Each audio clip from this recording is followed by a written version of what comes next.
As we begin this presentation, it's important to remember that Jesus himself was human. This means that in addition to walking, talking, speaking, eating, drinking, he grew up in a real city. He had a family, he had a hometown, and that his physical presence on earth can actually be traced to real historical events. So the story of the Passion, which we're about to kind of unfold in front of us, has actual events in which it took place.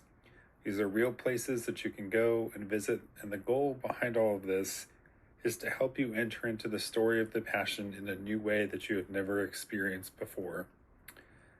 May God bless you in the remainder of this Lent and help you to have a great Holy Week. We ask for the inspiration and guidance of the Holy Spirit to come down and speak to us in the messages that he wants us to receive, both now and in the upcoming weeks ahead.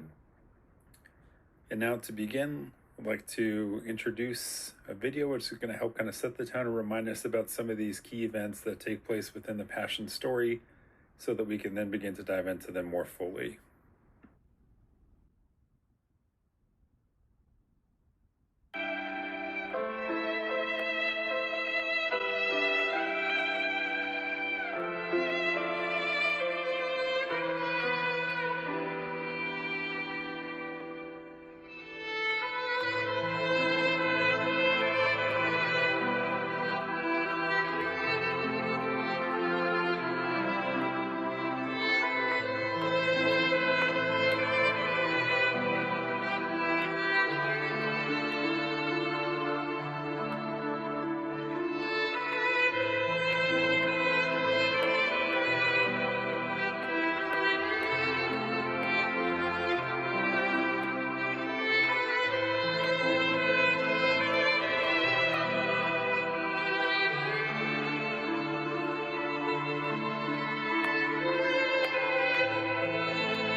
We remember that the story of Lent comes from Jesus being tempted in the desert for 40 days.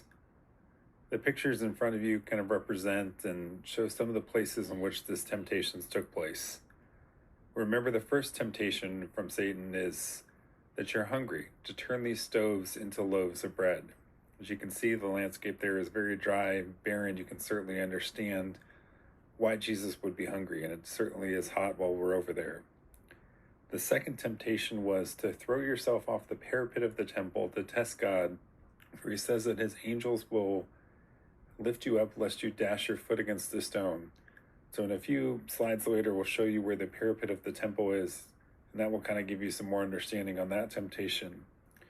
But most importantly, these pictures can help us understand the third temptation, in which Satan says, if you worship me, look at all of the surrounding areas. All of this I will give you. The picture on the right, the highest peak on the right-hand side, if you're standing up there, you can look around and see all the way into Egypt, all the way down into Africa, basically the entire Middle East. So as Jesus is standing up there and Satan's showing him the whole world, he literally is saying, as far as the eye can see, in this entire geographical region that consists of many different modern-day countries, that all of this is what he was offering. But of course, Jesus responds and says, your worship is due to God alone. And so on this mount of temptation, it's important for us to think about, what are the temptations that we face?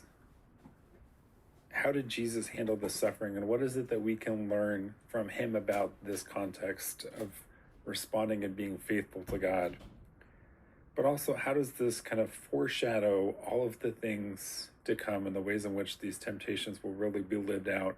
And Jesus continues his passion and his suffering as we get more and more deeper into this Holy Week story.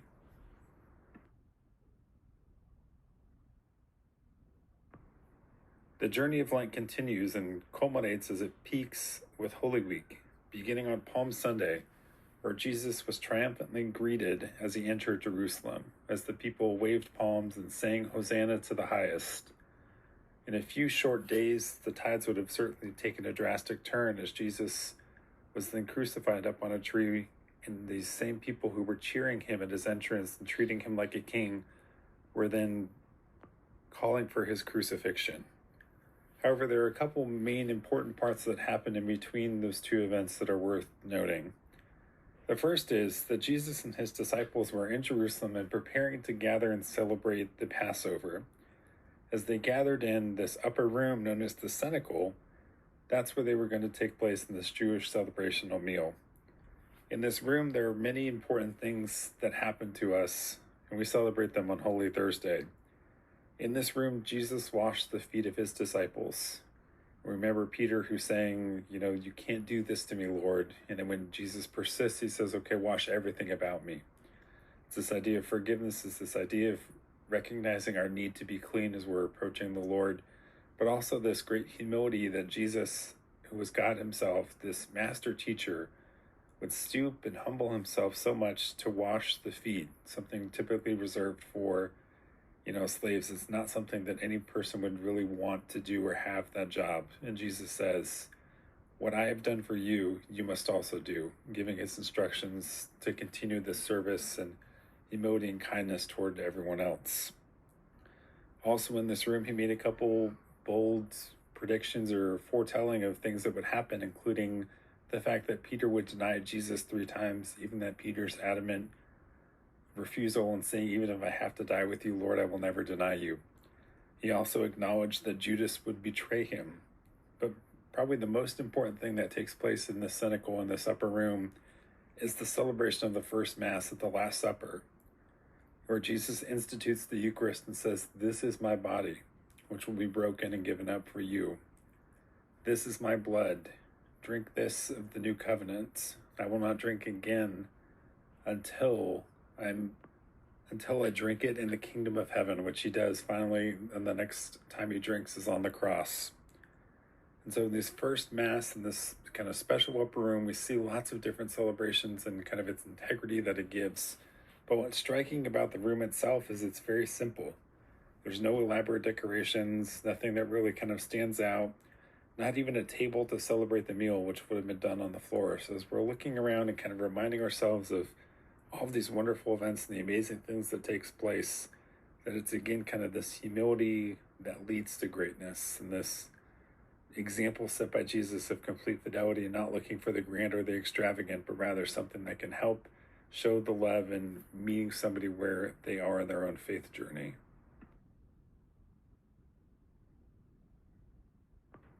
After the cenacle, Jesus goes to the Garden of Gethsemane. And if you're like me, when you typically hear the word garden, you think of something very floral and fragrant and lots of different trees and bushes and flowers. As you can see in these pictures here, the Garden of Gethsemane is not really like that at all. It's very simple with these trees that were there, but it's not exactly the kind of typical garden that you would usually imagine.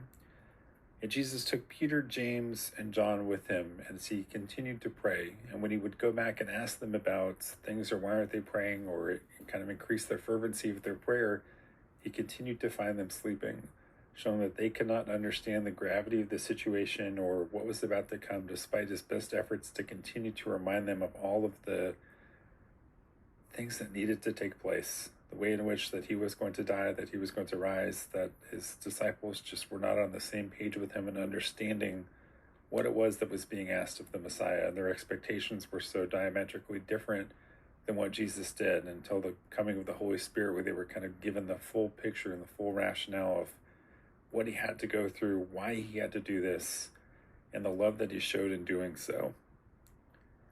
As you look through, some of these trees in the garden themselves are over 2,000 years old. So they could have been there. They could have been one that Jesus was leaning on or touching or praying next to. And some of the next couple slides will help you zoom in and see them a little bit clearer.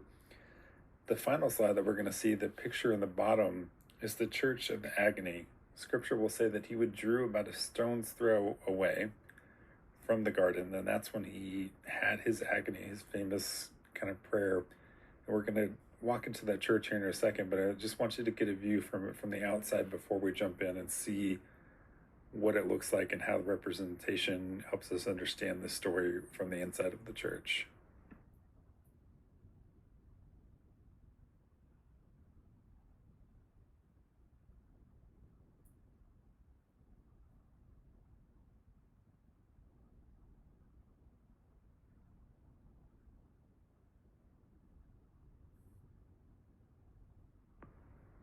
We are now inside the Church of the Agony, which is the darkest and most solemn of any of the churches that I have ever stood in. From the lack of light, emphasis on thorns, and the dark colors, it just feels somber and cold. And fittingly, that this would be the place in which Jesus would have begun his suffering. As he's sitting there, his prayer to his Father, knowing all of the things that were about to take place and knowing the immense pain that he was about to go through, was understandably, Father, if it is possible, let this cup pass from me. But not as I will, but your will be done. Even though he knew that this was going to be incredibly painful, even though he knew that he was about to die, that he was going to be beaten and scourged and all of these incredibly painful and terrible things, he still remains faithful. He still remains confident in his Father's plan and obedient to it despite the cost. And as you're looking around, seeing this church, the picture on the bottom right is the rock in which he's said to have suffered his agony. And we're talking about with agony is that it says his prayer became so fervent and he was under such distress, such anxiety, that his sweat became like drops of blood. And this again shows his human understanding of all the things that he was about to accomplish, that it was not going to be a joyful experience, that there was going to be lots of real, intense suffering. And despite all of that, it's an incredible example and an incredible role model for us to be faithful despite those instances.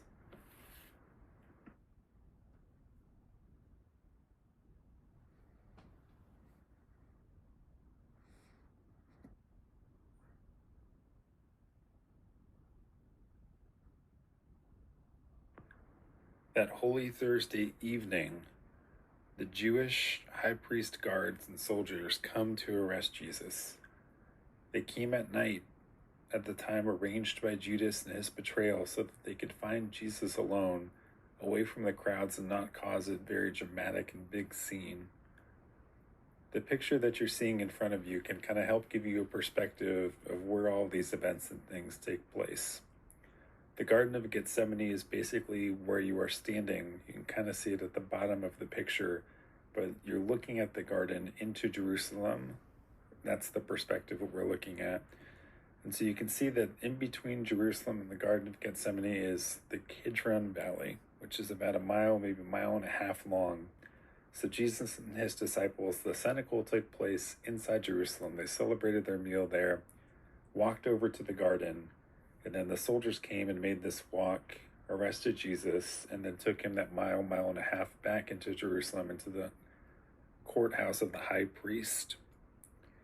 The other thing we want to kind of note in this picture, I promised earlier that I would show you where the parapet of the temple is. So as you're seeing that kind of big dramatic wall just outside Jerusalem city, if you follow that wall all the way to the very far left, there's a corner where it meets the next wall, kind of forming the square outside of that city. And at that square is the peak or the parapet of the temple that Satan would have taken Jesus to for his second temptation while he was in the desert fasting for 40 days.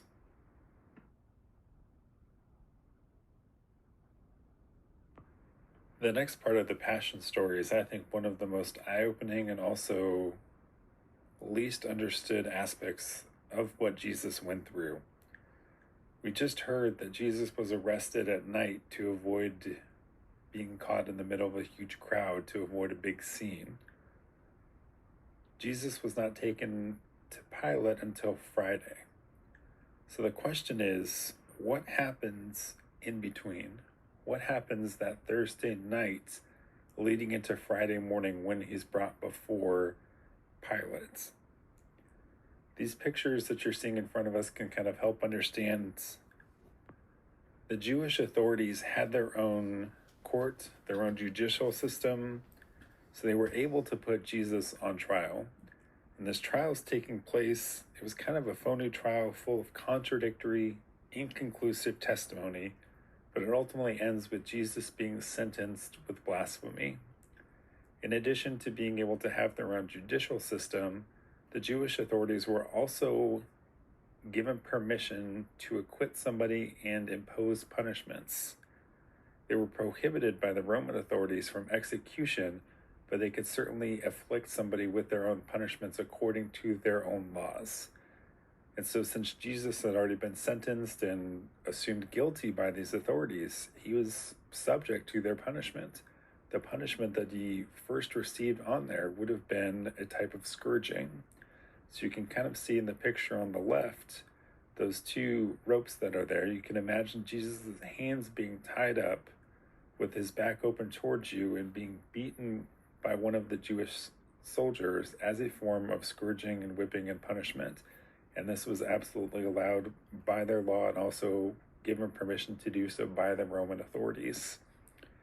The next thing is that Jesus would have been kind of kept in a prison type cell. The cells in the Jewish high court are more of a pit. The bottom picture on the right-hand side will help show what this would look like as you're staring down into the pit. The top picture on the right-hand side would show the view looking up from the pit. Now, these pits were filled with about water that was knee-deep so that the prisoner could not lie down, could not sit, but was forced to stand for the entirety of the time that they remained in this cell. You can also imagine that after being scourged and put into this, the water would not be clean, it would be dirty, it would not be hygienic, full of bacteria. So there's a lot of bad things that are already starting to happen to Jesus. The other thing to note is that there's no stairs or no set of ways to get into this pit. So instead, there would be a rope that would be tied around the person. They would be lowered into the pit, and then when it was time for them to be taken out, their rope would be put back down so that they could retie themselves and drag them physically out of this pit.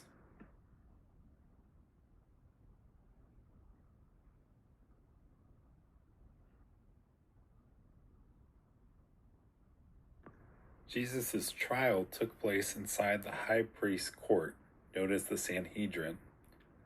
The scourging in the jail cell pit happened in the basement or lower levels underneath this courtroom.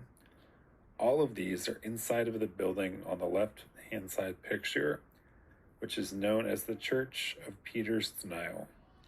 Peter stood outside, not willing to follow Jesus inside and give proper testimony, but stayed in the courtyard and denied 3 occasions that he even knew who Jesus was.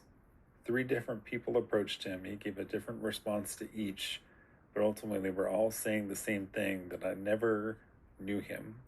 Despite the fact that I'm a Galilean, that I have the same language that gives it away, the fact that people had witnessed that he was with them, all of these instances, Peter vehemently decided and determined to say no. And after his 3rd time, a cock crowed. And he remembered what Jesus had predicted, that before a cock crows this evening, you will deny me 3 times. And so Peter began to weep.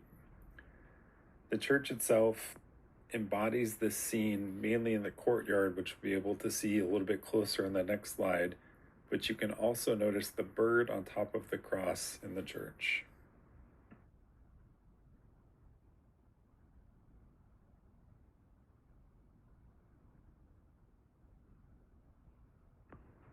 Jesus was bound and taken to Pilate, the Roman governor, who questioned him but did not find him guilty. However, out of fear for the crowd and their mob-like mentality, he agrees to have Jesus crucified. First, he scourges him again, then drives a crown of thorns into his head, and mockingly hails him as king. Jesus then is given the horizontal beam of the cross, weighing 100 to 150 pounds, and carries this instrument of his death along the Via Dolorosa. Now, unfortunately, I don't have a whole lot of pictures of this one because these same streets that were comprising of the path are now a marketplace with lots of different vendors and such. So we actually prayed them as a group together around 3 in the morning so that we wouldn't be interrupted by different cars or market vendors. But this path itself is about 1.5 miles long. And in the next slide, you'll see kind of the incline grade it has. So it's fairly steep uphill. And as you're watching, you can imagine Jesus going through this. There's no smooth cobblestone. Instead, this would be a dirt path that would only be exasperated further when he falls with this cross, kind of again causing dirt to go into his already bloody wounds and again adding to his suffering. I want you to imagine for a second, if you've ever done lunges before, you can imagine having 100 to 150 pounds on your shoulders and having to do lunges for 1 mile to 1.5 miles uphill. That would be difficult for anyone to do. And then imagine that Jesus does this after being scourged twice, after being in a pit full of water, not having any sleep the night before, after suffering his agony in the garden. So he's already been through an immense amount of things before he even gets to the point where he's carrying the cross. And still, in spite of all these things, he finds the strength to stand up one more time after he falls each of his 3 instances. This incredible perseverance is inspirational, to say the least, but also a great reminder that as he's going through each of these, Jesus had us each in mind. And that memory of us, or the forethought of us, was the love that enabled him to endure all of these things, to stand up and keep going along till he reached Calvary.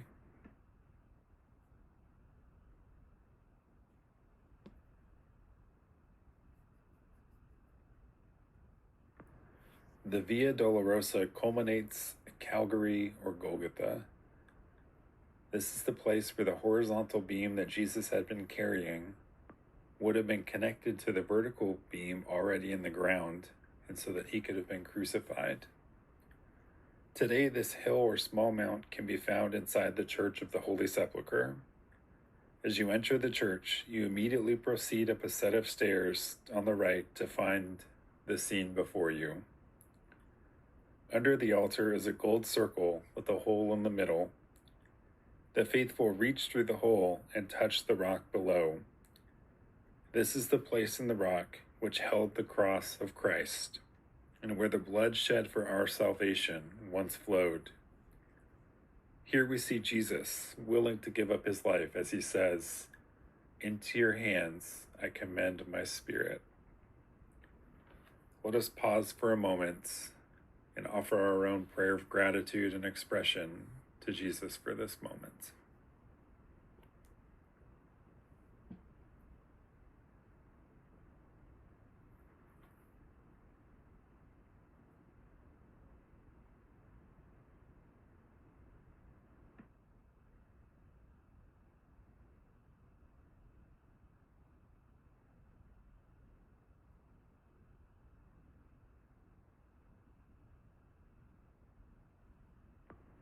On the cross, Jesus was alone, abandoned by most of his disciples, and the multitude of people who saw his miracles came to follow him for food and welcomed him joyfully into the city of Jerusalem have now all gone. The love and admiration that he felt has been replaced by the jeering of the soldiers. However, there is some comfort available. His mother is there. No mother should have to watch her child go through such agony, but still Mary is there, loving him until the end. Jesus appreciates this and uses the little strength he has left to entrust her to John and all of us as the church. The canopy on the left-hand side represents and shows where Mary was standing through this whole ordeal, and the picture on the right shows the perspective and view that Mary would have had staring up at her son in his final moments of life. May we be inspired by her example and remember Jesus' words, "Behold your mother," so that we can also find her in our times of need and comfort.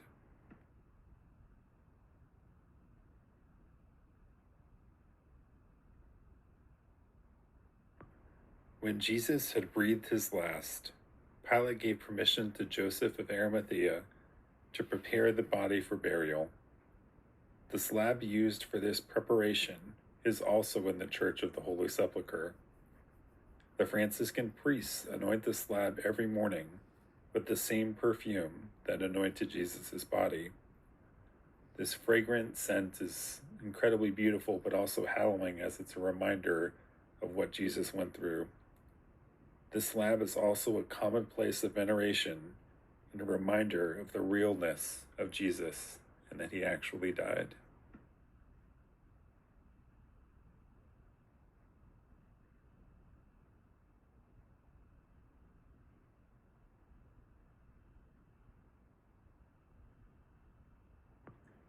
Jesus' body was then put into a tomb hewn from rock.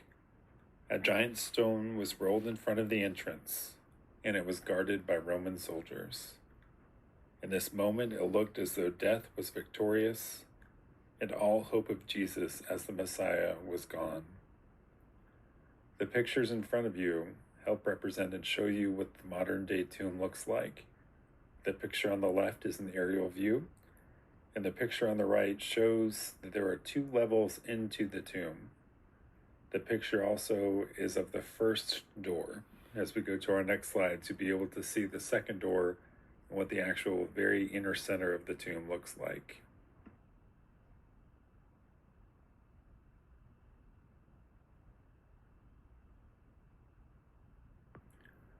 You are now inside the second door in the tomb where Jesus was buried. For perspective, on the left-hand picture you can see the 4 religious sisters praying, and that's really all the people that can fit inside this narrow space at one time. I want to draw your attention to the words of the angel that you can see from Matthew's Gospel on the screen. Come and see. This invitation is what Holy Week is really about. Come journey with Christ. Witness the love he has for us. Then see that the tomb is empty. This great mystery of the resurrection is what we celebrate at Easter. We rejoice that the tomb is still empty. Christ has risen and conquered death and gives us hope of what is to come.